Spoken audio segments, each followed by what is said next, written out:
31 janvier 1961, le jour où le chimpanzé Ham devient le premier astronaute américain.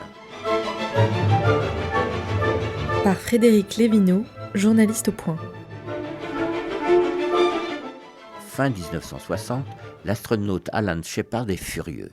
Il vient d'apprendre que la NASA, à titre de précaution, enverra un chimpanzé dans l'espace avant lui. Cette prudence risque de le priver du titre de premier homme dans l'espace, car les soviétiques s'apprêtent eux aussi à lancer un cosmonaute.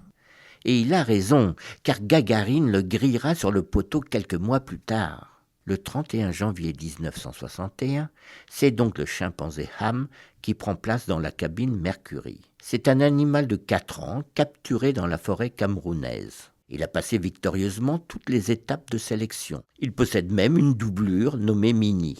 19 heures avant le départ, les deux astrochimps sont mis à la diète, histoire qu'ils ne fassent pas leurs besoins dans le scaphandre. Et 1h30 avant le vol, le berceau qui contient Ham est placé dans la capsule. Après plusieurs heures de retard, la fusée s'élève enfin dans le ciel de Floride. Pendant les 16 minutes et 39 secondes du vol, Ham réalise des exercices consistant à lever et à baisser des leviers en fonction de signaux sonores. Il y a été entraîné durant de longs mois et c'est une façon de vérifier que le fonctionnement du cerveau n'est pas perturbé par le vol.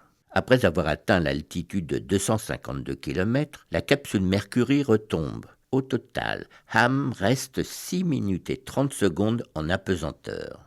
Lors de sa récupération en mer, il affiche une forme parfaite, mis à part un bleu sur le nez. Le héros reçoit une pomme et une demi-orange. De retour en Amérique, il est célébré comme un roi. Mais le 12 avril 1962, Gagarine lui vole la vedette, suivi le 5 mai par Alan Shepard.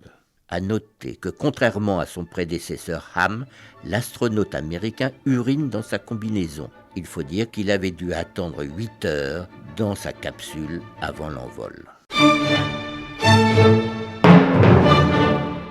Une série réalisée par Megan Kieki.